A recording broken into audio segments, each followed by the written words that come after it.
You asked for this one, and I have been looking forward to delivering it. If you watched my last video, the one where I talked honestly about exhaustion and losing faith in the middle of doing everything right, you saw me mention breathwork as one of the practices that helped me reconnect with my own inner alignment, with that deeper intelligence I had been so desperately trying to access through sheer willpower and discipline alone. And so many of you went to the comments and wrote exactly what I had hoped to see. So here we are. This conversation is for you.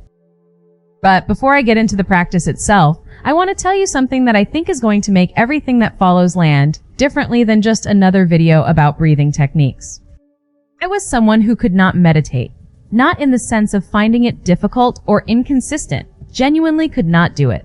I tried for years. During my time in the financial and insurance world, I knew intellectually that meditation was supposed to be beneficial. I had read enough to understand that the most successful, most clear-headed, most consistently high-performing people I admired had some kind of contemplative practice, and I wanted that. I genuinely wanted it. So I tried. I downloaded the apps. I followed the guided sessions. I set the timer, sat down, closed my eyes, and waited for something to happen. And what happened, reliably and almost without exception, was that my mind would immediately start running. The client list, the financial projections, the conversation from yesterday that I should have handled differently, the one tomorrow that I was already anxious about. I would sit there with my eyes closed, thinking about everything except the present moment, feeling more stressed than when I started, and eventually give up and tell myself that meditation simply was not for me. I tried the longer sessions. I tried the shorter ones. I tried different music, different times of day, different positions. I tried guided meditations and silent ones. And every single time, I would either get frustrated and quit within a few minutes, or I would get through it, but feel like I had spent the time performing meditation rather than actually experiencing it. Like I was going through the motions of something that was genuinely working for everyone else and simply would not work for me. And now, and I want to say this clearly because I think it is the most important thing in this entire video, I am someone who feels genuinely sad when my morning practice has to end. Not relieved. Not glad to be done. Sad. Because the 20 or 30 minutes I spend in that practice every single morning have become, without exaggeration, the part of my day I most look forward to. The part that sets the quality of everything that follows. The part that, when I miss it for some reason, leaves a noticeable absence in the texture of the entire day. That is not an exaggeration for the sake of this video. That is the honest truth of what my relationship with this practice has become, and the distance between the person who could not sit still for 2 minutes and the person I just described, that distance was crossed through one specific discovery that I am going to share with you today. But first, I want to make sure you understand something that would have saved me years of frustration if someone had explained it to me clearly at the beginning. Because I think the reason most people cannot meditate consistently, the reason you have probably tried and given up more than once, has nothing to do with your discipline, your focus, or whether you are the kind of person who can meditate. It has everything to do with a fundamental misunderstanding about what meditation actually is, and about a specific biological condition your body needs to be in before real meditation can even begin. By the end of this conversation, you are going to have both of those pieces clearly, practically, in a way you can actually use starting tomorrow morning. If you are new here, hit subscribe and grab the free PDF on equal hours and their meanings linked in the description. Let's go deeper. So let me start with the misunderstanding, because I think this one piece alone is responsible for more abandoned meditation practices than anything else. For the longest time, I believed that meditation meant stopping all thought, that the goal was to achieve some kind of mental silence, a blank, quiet mind with no activity, no commentary, no mental chatter of any kind. And every time I sat down to meditate, and thoughts immediately started flowing, which was every single time, I concluded that I was failing. That I was doing it wrong. That my mind was simply too active, too undisciplined, too wired from years in a high-pressure professional environment to ever genuinely quiet down. And here is the thing. That belief is so widespread, so commonly held, that I think most people who have ever tried and given up on meditation share some version of it. The image of meditation that most of us carry, a perfectly still person in a perfectly quiet room with a perfectly blank mind, is not just unhelpful. It is actively misleading. Because it sets up a standard of success that is not only unrealistic for most people, but is not even what meditation is actually for. Meditation is not the absence of thought. It is the practice of returning again and again to the present moment. That distinction sounds simple. It took me far longer than it should have to genuinely absorb it. But once I did, everything about my relationship with meditation shifted because it meant that thoughts were not the enemy of the practice. They were simply what the mind does. And the moment I noticed a thought arising and gently brought my attention back to the present, to my breath, to the physical sensations in my body, to the sounds around me, to the actual texture of this moment right now, that was not failure. That was the practice. That was exactly what meditation is. Think about how much of your day you spend anywhere other than the present moment, mentally rehearsing conversations that have not happened yet, replaying ones that already have, planning, anticipating, worrying, remembering. The mind moves constantly between the past and the future, and the actual present, this moment right here, exactly as it is, barely gets a look in. Meditation is the practice of interrupting that pattern, of choosing, again and again, to be here rather than somewhere else in time. And once I understood that, the thoughts stopped feeling like obstacles. They became, instead, the very thing the practice was working with. Every time a thought arose, and I noticed it and chose to return my attention to my breath or my heartbeat or the sensation of my own body sitting here in this moment, that was a repetition, like a bicep curl for the capacity to be present. And like any repetition, it builds something over time. I also want to talk about something I did for years that undermined my practice before it had a chance to take hold, and that I suspect many of you are doing too. I started with too much time. This sounds counterintuitive, especially for anyone who is achievement-oriented or has a tendency toward perfectionism, and I was deeply both of those things, particularly during my corporate years. I thought that if I was going to meditate, I should do it properly, which in my mind meant 20 minutes, 30 minutes, the kind of duration that seemed substantial enough to actually make a difference. The problem is that 20 or 30 minutes of sitting with a restless, untrained mind that has never practiced presence before is a very long time to be frustrated. And frustration is not a foundation on which habits are built. Habits are built on small, manageable, consistently achievable wins, on the experience of doing something and feeling, at the end of it, that you actually succeeded rather than fell short. 2 minutes of genuine present moment awareness is incomparably more valuable than 20 minutes of anxious mental wandering with your eyes closed. Not because 2 minutes is the end goal, it is not, but because 2 minutes of actually succeeding at being present builds something real. It creates a felt sense of what the practice can feel like, a neurological memory of the experience, a foundation to build on. And from that foundation, 5 minutes becomes natural. And from 5, 10. And from 10, the kind of practice that you genuinely miss when it is absent. Start smaller than feels significant, and then stay with it long enough to feel what is actually possible. But here is the thing, and this is the retention promise I want to plant clearly right now, because this is the piece that changed absolutely everything for me, more than understanding what meditation actually is, more than adjusting the duration, more than any technique or guided session I ever tried.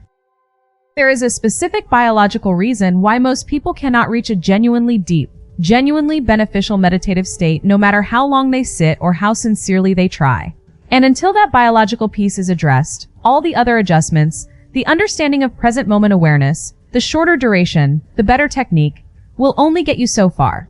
That piece changed my practice completely when I discovered it, and it is exactly where we are going next. So here is the biological piece that nobody explains clearly enough, and that, once you understand it, makes everything about why meditation has been so difficult suddenly make complete sense. Your body has a nervous system that operates in two distinct modes. You have probably heard these terms before, but I want to explain them in the simplest, most practical way possible, because understanding them changed my entire approach to meditation, and I think they will change yours too. The first mode is called the sympathetic nervous system. This is your fight or flight system, the one that activates when your body perceives danger or threat. When this system is running, your heart rate increases, your breathing becomes shallower and faster, stress hormones like cortisol and adrenaline flood your body, and your entire physiology orients itself toward action, urgency, and survival. This system was designed evolutionarily to activate in genuinely life-threatening situations, to give you the speed, the strength, and the sharp focus needed to either fight or flee from immediate danger. The problem is that the human nervous system cannot always distinguish between a genuine physical threat and the relentless, low-grade, but persistent stress of modern daily life. The The constant stream of notifications, the financial pressures, the professional demands, the mental load of managing everything simultaneously, your nervous system processes all of that through the same fight or flight lens it would use for an actual emergency. Which means that for most people, most of the time, the sympathetic system is running at some level of activation throughout the entire day. And here is the part that is directly relevant to meditation. You cannot reach a genuinely deep meditative state while your sympathetic nervous system is active. It is physiologically not possible. Because the sympathetic system is, by design, a state of alertness and activation, the exact opposite of the open, receptive, deeply relaxed state that real meditation requires. Sitting down and closing your eyes does not automatically switch your nervous system out of fight or flight. It just means you are in fight or flight with your eyes closed.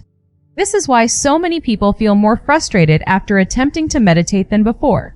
Not because they are doing it wrong, and not because meditation does not work for them, but because they are asking their mind to be still while their body is still running the physiological equivalent of an alarm system. The second mode is called the parasympathetic nervous system. This is your rest and digest system, the one that activates when your body genuinely feels safe.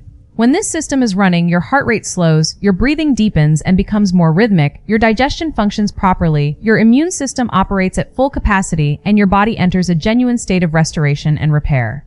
This is the system that was designed to be your default state, the mode your body naturally returns to when it is not managing an active threat. And this is the only state from which genuine, deep, genuinely beneficial meditation becomes possible. When the parasympathetic system is active, the mind can settle because the body is not broadcasting urgency. The present moment becomes accessible because the nervous system is not scanning for danger. And the kind of deep, connected, genuinely restorative experience that most people are hoping for when they sit down to meditate, then that becomes not just possible, but natural. So the real question is not how to meditate better. It is how to shift your nervous system from sympathetic to parasympathetic activation before you even begin. How to create the physiological conditions in which real meditation can actually happen. And here is where breathwork enters, and why it has been so genuinely transformative in my own practice. Your breath is the only function of your autonomic nervous system that you can consciously control. Your heart rate, your digestion, your body temperature, these are all involuntary processes that operate below the threshold of conscious influence. But your breath sits at the exact intersection of the voluntary and the involuntary. You breathe automatically without thinking about it. But you can also choose, deliberately and consciously, to change how you breathe. And when you do, you directly influence the state of your nervous system in ways that nothing else can match quite as immediately or quite as powerfully. Breathwork, at its simplest, is the deliberate, conscious use of specific breathing patterns to shift the state of your nervous system. There are many different techniques, some designed to energize, some to focus, some to produce altered states of consciousness, but the ones that changed my practice most profoundly are those designed specifically to activate the parasympathetic system, to signal to the body through the breath itself that it is safe, that the emergency is over, that it can finally release the activation it has been holding and return to the open, receptive, genuinely restful state it was designed for. What I discovered is that when I spend even 10 minutes doing deliberate breathwork before sitting down to meditate, the quality of the meditation that follows is completely different from anything I experienced before. Not slightly better, categorically different. Because I am no longer asking my mind to be still while my body is still running the alarm. I am giving my body a direct physiological signal through the breath that it is safe to let go. And from that genuinely safe, genuinely relaxed, genuinely parasympathetically activated state, meditation does not feel like an effort anymore. It feels like a natural continuation of the relaxation the breathwork has already begun. There is a simple technique I want to share with you right now, one that you can use anywhere, at any time, without any preparation or special environment, to begin activating your parasympathetic nervous system in real time. Breathe in slowly through your nose, allowing your belly to expand first before your chest rises, filling your lungs from the bottom up. Hold that breath gently for a count of 4 or 5 seconds, and then release it through your mouth as slowly as you possibly can, much slower than felt necessary, slower than feels natural. The exhale is the key. A slow, extended exhale directly activates the parasympathetic system. It is a signal to your nervous system that you are safe, that there is no emergency, that it can begin to let go of the activation it has been holding. Try that for 60 seconds right now if you are somewhere you can. Just a few cycles of that breath pattern. And notice what happens in your body, not what you think should happen, but what actually does. That simple technique, practiced before meditation, began to change everything for me. And from there, I discovered more specific breathwork practices that deepen the effect significantly, practices that I now do every single morning without exception, as the first and most non-negotiable part of my day. And those practices, combined with what follows them, are exactly what I want to walk you through in the final part of our conversation. So let me walk you through what my morning practice actually looks like today.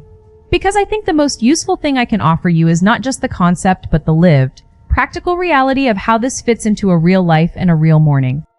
I want to start by saying something honest before I describe the routine. I spent years trying to build morning practices that were elaborate and impressive on paper and completely unsustainable in reality. The kind of routines that require 45 minutes of perfect conditions and a level of morning energy I simply did not have most days.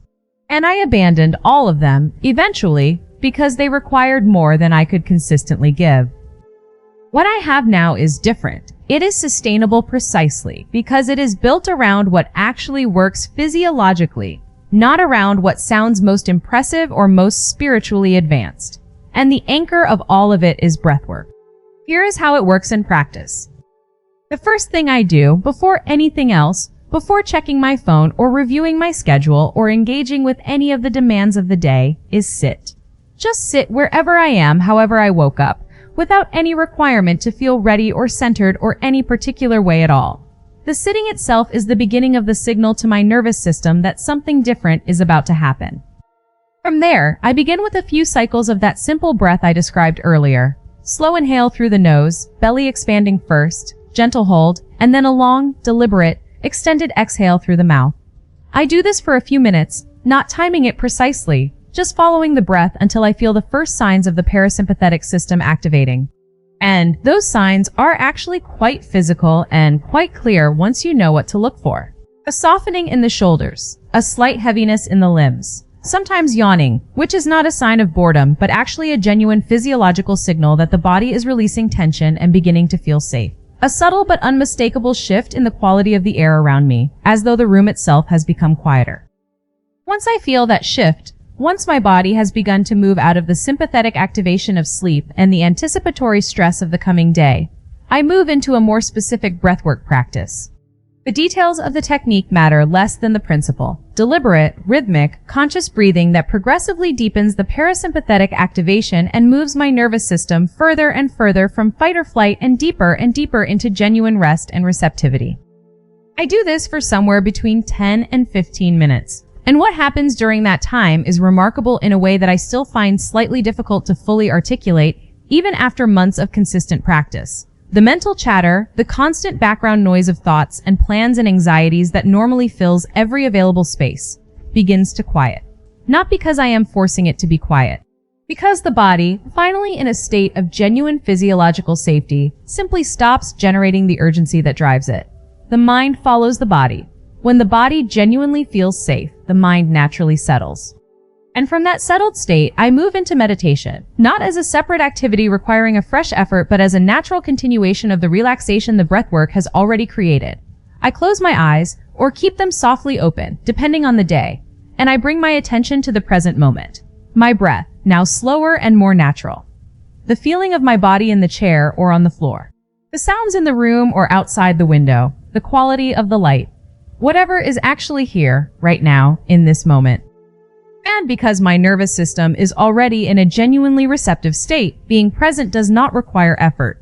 It requires only willingness, a gentle, repeated choice to be here rather than somewhere else in time.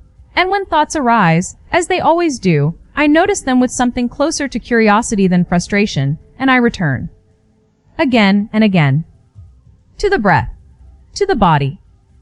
To the here and now. After somewhere between 5 and 15 minutes of this, again, I do not time it rigidly. I follow what feels right on any given morning. I move into visualization. This is where the practice connects most directly to everything I talk about on this channel, to manifestation, to financial identity, to the conscious creation of a new internal reality. From the genuinely relaxed, genuinely present, genuinely open state that the breathwork and meditation have created, Visualization is not a performance. It is not the strained, effortful imagination of someone trying to convince themselves of something they do not quite believe. It is a genuinely felt, genuinely embodied experience of the reality I am building, accessed from a physiological state in which the subconscious is actually receptive rather than defended. This is why the sequence matters so much. Breathwork first, to shift the nervous system. Meditation second, to deepen the present moment awareness and settle the mind. Visualization third, to plant the seeds of the new identity into genuinely fertile internal ground. Each part creates the conditions for the next. And the whole sequence, done consistently, produces an accumulation of effect that no single element could produce on its own. I want to encourage you to start small, genuinely small, 1 or 2 minutes of conscious breathing before you get out of bed. Just that, for a week. Not because that is the end goal. It is not, but because 1 or 2 minutes of genuinely conscious breathing is incomparably more valuable than a 45-minute routine you abandon after 3 days. Build the neurological memory of what it feels like for your body to shift states through breath. Let that feeling become familiar. And then, from that familiarity, expand naturally. And I want to say something to the version of you who has tried meditation before and concluded it simply is not for you. I was that person. Completely, genuinely, repeatedly that person. And what I know now, that I did not know then, is that the problem was never me. The problem was that I was trying to access a genuinely receptive inner state from a body that was still running its emergency systems, and no amount of willpower or discipline or correctly chosen technique was ever going to bridge that gap.